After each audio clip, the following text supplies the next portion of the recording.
His cheeks are as a bed of spices, as sweet flowers. Lo, the flowery month is come. March winds and April showers have done their work, and the earth is all bedecked with beauty.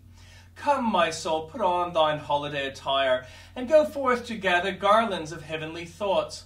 Thou knowest whither to betake thyself, for to thee the beds of spices are well known, and thou hast so often smelt the perfume of the sweet flowers, that thou wilt go at once to thy well-beloved, and find all loveliness, all joy in him.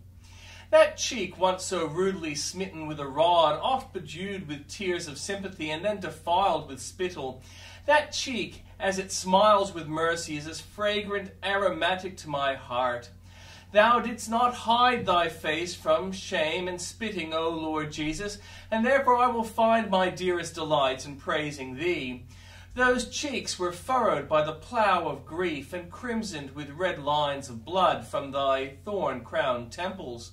Such marks of love unbounded cannot but charm my soul far from more than pillars of perfume. If I may not see the whole of his face, I would behold his cheeks, for the least glimpse of him is exceedingly refreshing to my spiritual sense, and yields a variety of delights. In Jesus I find not only fragrance, but a bed of spices, not one flower, but all manner of sweet flowers. He is to me my rose and my lily, my heart's ease and my cluster of camphire. When he is with me, it is May all the year round, and my soul goes forth to wash her happy face in the morning dew of his grace, and to solace herself with the singing of the birds of his promise. Precious Lord Jesus, let me in very deed know the blessedness which dwells in abiding, unbroken fellowship with thee. I am poor, worthless one, whose cheek thou hast deigned to kiss. Oh, let me kiss thee in return with the kisses of my lips. I am the rose of Sharon. Whatever there may be of beauty in the material world, Jesus Christ possesses all that in the spiritual world in a tenfold degree. Amongst flowers, the rose is deemed the sweetest, but Jesus is infinitely more beautiful in the garden of the soul than the rose can be in the gardens of earth. He takes the first place as the fairest among 10,000. He is the sun, and all others are the stars. The heaven and the day are dark in comparison with him, for King in his beauty transcends all. I am the rose of Sharon. This was the best and rarest of roses.